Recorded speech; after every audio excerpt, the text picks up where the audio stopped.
Hello student, आज हम करेंगे एनसीईआरटी हिंदी क्लास 10वीं तीज भाग 2 का अगला पाठ।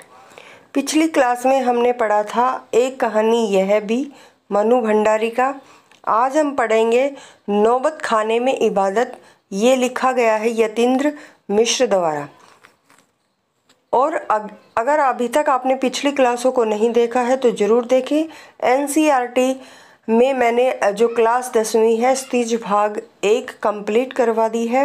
अभी हमारा जो गद्य खंड है तीज भाग 2 का वो चला हुआ है। इसके बाद एक पार्ट और है हमारा, फिर जो गद्य खंड है वो कंप्लीट हो जाएगा, फिर हम काव्य खंड करेंगे। इसी तरह से मैं जल्द ही एनसीईआरटी को कंप्लीट करवाने की कोशिश करूंगी। और ये एनसीईआरटी हमारे जो केवीएस और एचटेट दोनों के लिए महत्वपूर्ण है। चलिए फिर शुरू करते हैं आज की क्लास को। और जो बच्चे एएमआरएस टीजीटी की तैयारी करना चाहते हैं उसकी क्लासें भी मैंने चैनल पर शुरू कर रखी हैं। 11 क्लासें मैंने करवा दी हैं। उसमें हमारा हिंदी साहित्य प्लस में पीवाईक्यू है वो करवाए जा रहे हैं, इसलिए आप उन क्लासों के साथ जुड़कर अपनी तैयारी को कर सकते हैं। चलिए शुरू करते हैं आज की क्लास को। पहले हम पढ़ेंगे यतीन्द्र मिश्र जी के बारे में। इनका जन्म 1977 में अयोध्या उत्तर प्रदेश में हुआ था। इन्होंने लखनऊ विश्वविद्यालय लखनऊ से हिंदी में एमए किया। वे आजकल स्वतंत्र लेखन के साथ अर्धवार्षिक साहित्य पत्रिका का संपादन कर रहे हैं। सन 1999 में साहित्य और कलाओं के संवर्धन और अनुशीलन के लिए एक सांस्कृतिक न्यास विमला देवी फाउंडेशन का संचालन भी कर रहे हैं। कौन? यतीन्द्र मिश्र। यतीन्द्र मिश्र के 3 काव्य संग्रह प्रकाशित हुए। कौन कौन से? यदा कदा, अयोध्या तथा अन्य कविताएं, ड्योढ़ी पर आलाप। ये तीनों क्या हैं? इनके काव्य संग्रह हैं। किनके? यतीन्द्र मिश्र के। अच्छे से याद हो जाने चाहिए। इसके अलावा शास्त्रीय गायिका गिरिजा देवी के जीवन और संगीत साधना पर एक पुस्तक गिरिजा लिखी और रीतिकाल के अंतिम प्रतिनिधि कवि द्विजदेव की ग्रंथावली 2000 का सह संपादन किया। कुंवर नारायण पर केंद्रित 2 पुस्तकों के अलावा स्पीक मैके के लिए विरासत 2001 के कार्यक्रम के लिए रूपंकर कलाओं पर केंद्रित दाती का संपादन किया। युवा रचनाकार यतीन्द्र मिश्र को भारत भूषण अग्रवाल कविता सम्मान, हेमंत स्मृति कविता पुरस्कार, ऋतुराज सम्मान आदि कई पुरस्कार प्राप्त हुए। कविता, संगीत, अन्य ललित कलाओं के साथ साथ समाज और संस्कृति के विविध क्षेत्रों में भी उनकी गहरी रुचि है। जो नौबत खाने में इबादत है, प्रसिद्ध शहनाई वादक उस्ताद बिस्मिल्लाह खां पर रोचक शैली में लिखा गया व्यक्ति चित्र है। इसकी विधा बहुत बार पूछी जाती है। तो ये क्या है? एक व्यक्ति चित्र है। किसके जीवन पर लिखा गया है? बिस्मिल्लाह खां के जीवन पर आधारित है नौबत खाने में इबादत। और यतीन्द्र मिश्र ने बिस्मिल्लाह खां का परिचय तो दिया ही, साथ ही उनकी रुचियों, उनके अंतर मन की जो बुनावट, संगीत की साधना और लगन को संवेदनशील भाषा में व्यक्त किया। उन्होंने यह भी स्पष्ट किया कि संगीत एक आराधना है, उसका विधि विधान है, इसका शास्त्र है और इस शास्त्र से परिचय आवश्यक है। सिर्फ परिचय ही नहीं, उसका अभ्यास जरूरी है और अभ्यास के लिए गुरु शिष्य परंपरा जरूरी है, पूर्ण तन्मयता जरूरी है, धैर्य जरूरी है, मंथन जरूरी है। यह लगन और धैर्य बिस्मिल्लाह खां में रहा है, तभी 80 वर्ष की उम्र में भी उनकी साधना चलती रही। यतीन्द्र मिश्र संगीत की शास्त्रीय परंपरा के गहरे जानकार हैं। इस पाठ में इसकी कई अनुगुंजें हैं जो पाठ को बार बार पढ़ने के लिए आमंत्रित करती हैं। भाषा सहज, प्रभावमयी और प्रसंगों और संदर्भों से भरी हुई है। अब पढ़ते हैं पाठ हमारा नौबत खाने में इबादत। सन 1916 से 1922 के आसपास की काशी पंचगंगा घाट स्थित बालाजी मंदिर की ड्योढ़ी का नौबत खाना और नौबत खाने से निकलने वाली मंगल ध्वनि। अमीरुद्दीन अभी सिर्फ 6 साल का था। देखिए कितने साल का था? 6 साल का। इस प्रकार के प्रश्न हमारे पूछे जाते हैं, तो ये याद रखना है कितने साल का था। अमीरुद्दीन सिर्फ 6 साल का था और बड़ा भाई समुद्दीन 9 साल का था। अमीरुद्दीन को पता नहीं है कि राग किस चिड़िया को कहते हैं और ये लोग मामू जान वगैरह जो बात बात पर क्या है भीम पलाशी और मुल्तानी कहते रहते थे।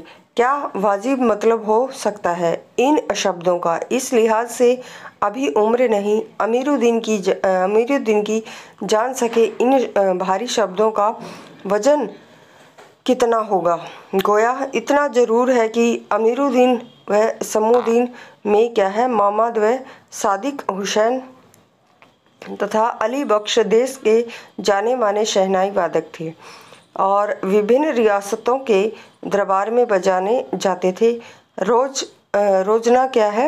रोजना मचे में बालाजी का मंदिर सबसे ऊपर आता है। हर दिन की शुरुआत वहीं ड्योढ़ी पर होती थी। मंदिर के विग्रहों को पता नहीं कितनी समझ है जो रोज बदल बदल कर मुल्तानी, कल्याण, ललित और कभी भैरव रागों को सुनते रहते हैं। ये खानदानी पेशा है अली बख्श के घर का। उनके अब्बा जान भी क्या है यही ड्योढ़ी पर शहनाई बजाते रहते थे। अमीरुद्दीन का जो जन्म है वो डुमरांव बिहार के एक संगीत प्रेमी परिवार में हुआ था। 5-6 वर्ष डुमरांव में बिताकर वह अपने नाना के घर ननिहाल काशी में आ गया था और डुमरांव का इतिहास में कोई स्थान बनता हो ऐसा नहीं लगा कभी भी। पर यह जरूर है कि शहनाई और डुमरांव एक दूसरे के लिए क्या है उपयोगी हैं। शहनाई बजाने के लिए रीड का प्रयोग होता है। रीड अंदर से पोली होती है जिसके सहारे शहनाई को फूंका जाता है। रीड नरकट एक प्रकार की घास होती है। इस प्रकार का प्रश्न पूछा जाता है। रीड और नरकट क्या होती है। ये एक प्रकार की घास होती है, घास से बनाई जाती है। क्या रीड और नरकट जो डुमरांव में मुख्यतः सोन नदी के, ये नदी का नाम याद रखना है, सोन नदी के किनारे पाई जाती है। इतनी ही महत्ता है इस समय डुमरांव की जिसके कारण शहनाई जैसा वाद्य बजता है। फिर अमीरुद्दीन जो हम सबके प्रिय हैं अपने उस्ताद बिस्मिल्लाह खां साहब हैं। उनका जन्म स्थान भी क्या है डुमरांव है। इनके परदादा उस्ताद सलार हुसैन खां डुमरांव निवासी थे। बिस्मिल्लाह खां उस्ताद पैगंबर बख्श खां और मिठन के छोटे साहबजादे थे। अमीरुद्दीन की उम्र अभी 14 साल है। मसलन बिस्मिल्लाह खां की उम्र अभी क्या है अभी 14 साल है। वही काशी है, वही पुरानी बालाजी का मंदिर जहां बिस्मिल्लाह खां को नौबत खाने रियाज के लिए जाना पड़ता है। मगर एक रास्ता है बालाजी तक जाने का। यह रास्ता रसूलन बाई और बतूलन बाई के यहाँ से होकर जाता है। इस रास्ते में अमीरुद्दीन को जाना अच्छा लगता है। इस रास्ते न जाने कितने तरह के बोल बनाव, अभी ठुमरी और कभी टप्पे कभी दादरा के मार्फत ड्योढ़ी पर पहुँचते रहते हैं। रसूलन और बतूलन जब गाती हैं तब अमीरुद्दीन को खुशी मिलती है। अपने ढेरों साक्षात्कारों में बिस्मिल्लाह खां ने स्वीकार किया है कि उन्हें अपने जीवन के आरंभिक दिनों में संगीत के प्रति आसक्ति इन्हीं गायिका बहनों को सुनकर मिली थी। तो ये कौन है इनकी बहनें, कौन कौन है, रसूलन और बतूलन। इनका नाम ये अच्छे से याद रखना है। आगे है एक प्रकार से उनकी अबोध उम्र में अनुभव की स्लेट पर संगीत प्रेरणा की वर्णमाला रसूलन बाई और बतूलन बाई ने उकेरी है। वैदिक इतिहास में शहनाई का कोई उल्लेख नहीं मिलता। इसे संगीत शास्त्र अंतर्गत सुशीर वाद्यों में क्या है गिना जाता है। अरब देश में फूंक कर बजाए जाने वाले वाद्य जिसमें नाड़ी नरकट या रीड होती है जो नय बोलते हैं। शहनाई को साहनय अर्थात सुशीर वाद्यों में शाह की उपाधि दी गई है। 16वीं शताब्दी के उत्तरार्ध में तानसेन के द्वारा रची बंदिश जो संगीत राग कल्पद्रुम से प्राप्त होती है उसमें क्या है शहनाई, मुरली, वंशी, श्रृंगी और मुरछंग आदि का वर्णन है।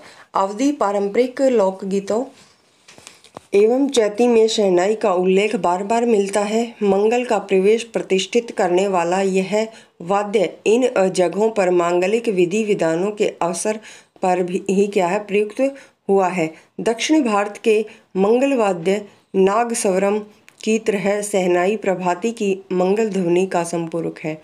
शहनाई के इसी मंगल ध्वनि के नायक बिस्मिल्लाह खां साहब 80 बरस से सुर मांग रहे हैं। सच्चे सुर की नेमत 80 बरस की पांचों वक्त वाली नमाज इसी सुर को पाने की प्रार्थना में खर्च हो जाती है। लाखों सजदे इसी एक सच्चे सुर की इबादत में खुदा के आगे झुकते हैं। वे नमाज के बाद सजदे में गिड़गिड़ाते हैं, मेरे मालिक एक सुर बख्श दे।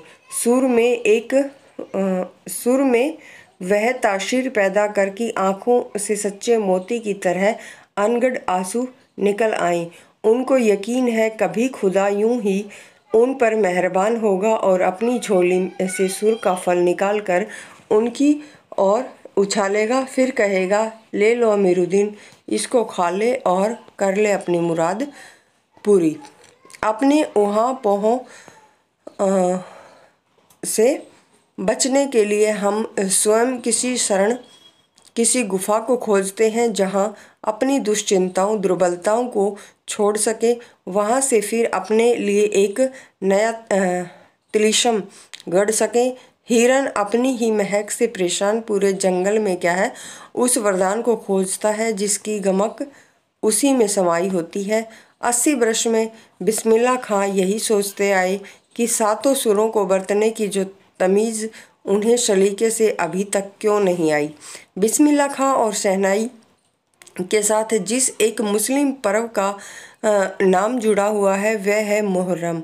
मुहर्रम का महीना वह होता है जिसमें शिया मुसलमान हजरत इमाम हुसैन तथा एवं उनके कुछ वंशजों के प्रति आज़ादारी शौक मनाते हैं। पूरे 10 दिनों का शौक वे बताते हैं कि उनके खानदान का कोई व्यक्ति मुहर्रम के दिनों में न तो शहनाई बजाता है न ही किसी संगीत के कार्यक्रम में शिरकत ही करता है। 8वीं तारीख उनके लिए खास महत्व की है। इस दिन खां साहब खड़े होकर शहनाई बजाते हैं। वह दाल मंडी में फातमान के करीब 8 किलोमीटर की दूरी तक पैदल रोते हुए नौहा बजाते जाते हैं। इस दिन कोई राग नहीं बजता। राग रागनियों की अदायगी का निषेध है। इस दिन उनकी आंखें इमाम हुसैन और उनके परिवार के लोगों की शहादत में नम रहती हैं। आज़ादारी होती है आज़ाद, हजारों आंखें नम, हजार बरस की परंपरा पुनर्जीवित मुहर्रम संपन्न होता है। एक बड़े कलाकार का सहज मानवीय रूप ऐसे अवसर पर आसानी से दिख जाता है। मुहर्रम के गमज़दा माहौल में से अलग कभी कभी सुकून के क्षणों में वे अपनी जवानी के दिनों को याद करते हैं। वे अपने रियाज को कम, उन दिनों के अपने जुनून को अधिक याद करते हैं। अपने अब्बाजान और उस्ताद को कम, पक्का महाल की कुलसुम हलवाइन की कचौड़ी वाली दुकान व गीता बालिक और सुलोचना को ज़्यादा याद करते हैं। कैसे सुलोचना उनकी पसंदीदा हीरोइन रही थी। बड़ी रहस्यमय मुस्कुराहट के साथ गालों पर चमक आ जाती है। खां साहब की अनुभवी आंखें और जल्दी ही खिस से हंस देने की ईश्वरीय कृपा आज भी बदसूर कायम है।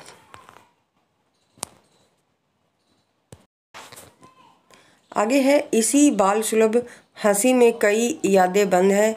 वे जब उनका जिक्र करते हैं तब फिर उसी नैसर्गिक आनंद में आंखें चमक उठती हैं। अमीरुद्दीन तब सिर्फ 4 साल का रहा होगा। छुपकर नाना को शहनाई बजाते हुए सुनता। रियाज के बाद जब अपनी जगह से उठकर चले जाए तब जाकर ढेरों छोटी बड़ी शहनाइयों की भीड़ से अपने नाना वाली शहनाइयाँ ढूंढता और एक एक शहनाई को फेंक कर खारिज करता जाता। सोचता लगता है मीठी वाली शहनाई दादा कहीं और रखते हैं। जब मामू अली बख्श खां यानी जो उस्ताद भी थे शहनाई बजाते हुए सम पर आए, तब धड़ से एक पत्थर जमीन पर मारता था। सम पर आने की जो तमीज़ उन्हें बचपन से में ही क्या है आ गई थी, मगर बच्चे को यह नहीं मालूम था कि दाद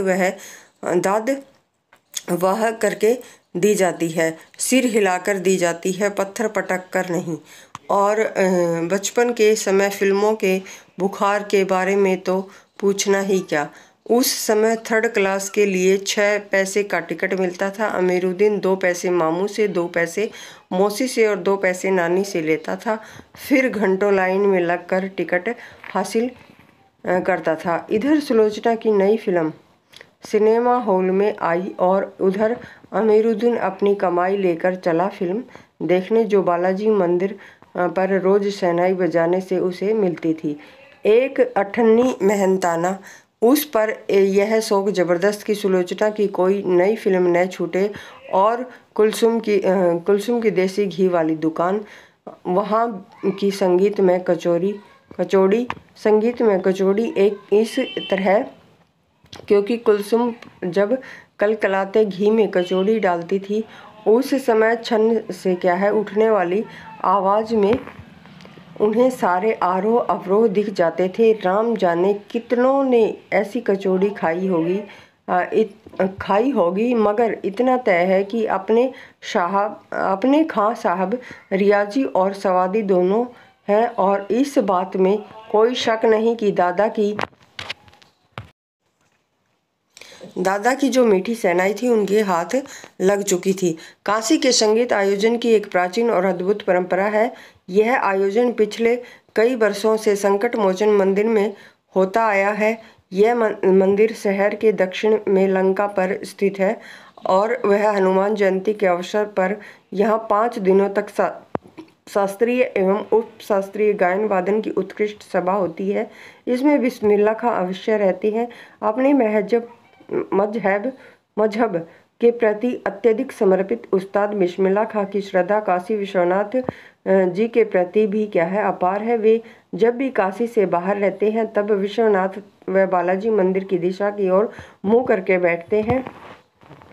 थोड़ी देर ही सही, मगर उसी ओर शहनाई का प्याला घुमा दिया जाता है और भीतर की आस्था रीढ़ के माध्यम से बजती है।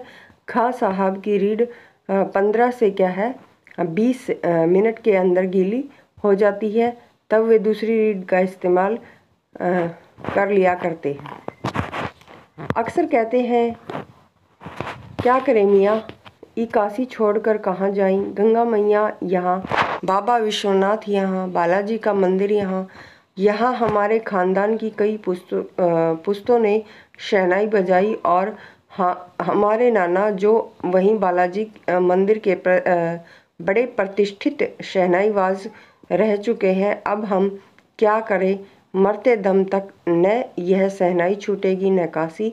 जिस जमीन ने हमें तालीम दी, जहाँ से अदब पाई, और कहाँ और मिलेगी, वो कहाँ और मिलेगी। शहनाई और काशी से बढ़कर कोई जन्नत नहीं है इस धरती पर हमारे लिए।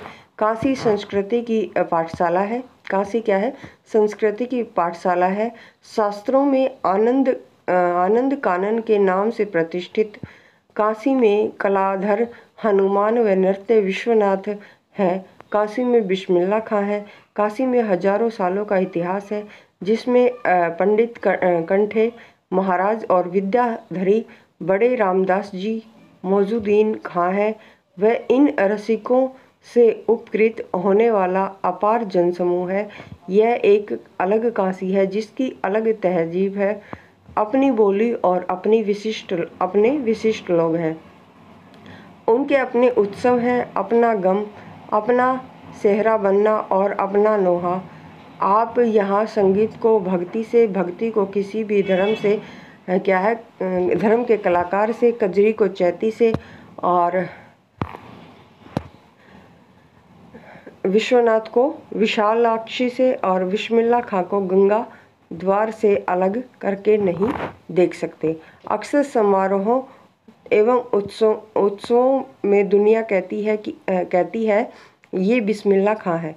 बिस्मिल्लाह खां का मतलब बिस्मिल्लाह खां की शहनाई, शहनाई का तात्पर्य बिस्मिल्लाह खां का हाथ, हाथ से आशय है इतना भर की बिस्मिल्लाह खां की फूंक और शहनाई की जादुई आवाज़ का असर हमारे सिर चढ़कर बोलने लगता है। शहनाई में सरगम भरा है और खां साहब को ताल मालूम है, राग मालूम है। ऐसा नहीं कि बेताले जाएंगे। शहनाई में 7 सुर लेकर निकल पड़े। शहनाई में परवर दिगार गंगा मैया उस्ताद की नसीहत लेकर उतर पड़े। दुनिया कहती है सुभान अल्लाह, तिस पर क्या बिस्मिल्लाह खां कहते हैं।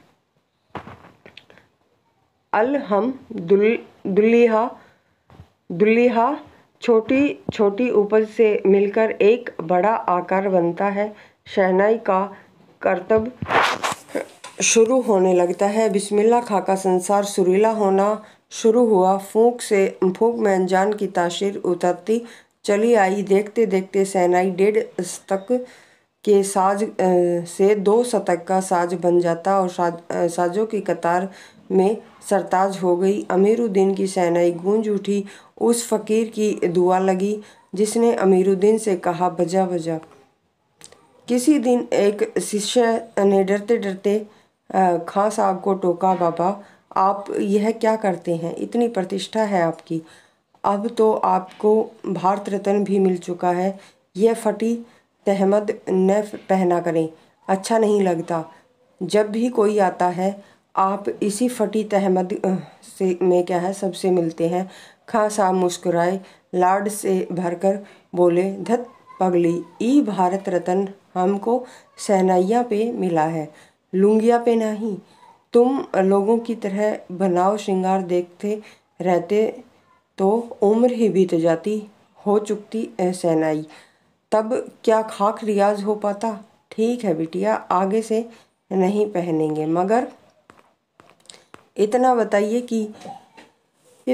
बताए देते हैं कि मालिक से यही दुआ है, फटा सुर न बख्शे। लुंगिया का क्या है, आज फटी है तो कल सी जाएगी। सन 2000 की बात है। पक्का महाल यानी काशी विश्वनाथ से लगा हुआ अधिकतम इलाका से मलाई बर्फ बेचने वाले जा चुके हैं। खां साहब को इसकी कमी खलती है। अब देशी घी में वह बात कहाँ वह कचौरी जलेबी। खां साहब को बड़ी शिद्दत से कमी खलती है। अब संगीतियों के लिए गायकों के मन में कोई आदर नहीं। खां साहब अफसोस जताते हैं, अब घंटों रियाज को कौन पूछता है। हैरान है बिस्मिल्लाह खां, कहाँ है वह कजली चैती और अदब का ज़माना। गजली चैती ये सभी गाने की कुछ शैलियाँ होती हैं, वो है। सचमुच हैरान करती है काशी। पक्का महल से मलाई बर्फ गया। संगीत, साहित्य और अदब की बहुत सारी परंपराएं लुप्त हो गई। एक सच्चे सुर साधक और सामाजिक की भांति क्या है, बिस्मिल्लाह खां साहब को इन सभी की कमी खलती है। काशी में जिस तरह बाबा विश्वनाथ और बिस्मिल्लाह खां एक दूसरे के पूरक रहे हैं, उसी तरह मुहर्रम, ताजिया और होली, हबीर, गुलाल की गंगा जमुनी संस्कृति भी एक दूसरे के पूरक रहे हैं। अभी जल्दी ही बहुत कुछ इतिहास बन चुका है, अभी आगे बहुत कुछ इतिहास बन जाएगा। फिर भी कुछ बचा है जो सिर्फ काशी में है। काशी आज भी संगीत के स्वर पर जगती है, उसी की थापों पर सोती है। और काशी में मरण भी क्या है, मंगल माना जाता है। काशी आनंद कानन है। सबसे बड़ी बात है कि काशी के पास उस्ताद बिस्मिल्लाह खां है। बिस्मिल्लाह खां जैसा लय और सुर की तमीज़ सिखाने वाला नायाब हीरा रहा है, जो हमेशा से दो कौमों को एक होने व आपस में भाईचारे के साथ रहने की प्रेरणा देता रहा है। भारत रत्न से लेकर इस देश के ढेरों विश्वविद्यालयों की मानद उपाधियों से अलंकृत वह संगीत नाटक अकादमी पुरस्कार एवं पद्म विभूषण जैसे सम्मानों से नहीं बल्कि अपनी अजेय संगीत यात्रा के लिए बिस्मिल्लाह खां भविष्य में हमेशा संगीत के नायक बने रहेंगे। 90 वर्ष की भरी पूरी आयु में 21 अगस्त 2006 को संगीत रसिकों की हार्दिक सभा से विदा हुए खां साहब की सबसे बड़ी देन हमें यही है कि पूरे 80 बरस उन्होंने संगीत को संपूर्णता एवं एक अधिकार से सीखने की जिजीविषा को अपने भीतर जिंदा रखा। तो ये था पाठ नौबत खाने में इबादत। अगर आपको क्लास पसंद आई तो चैनल को शेयर और सब्सक्राइब आप ज़रूर करें। धन्यवाद।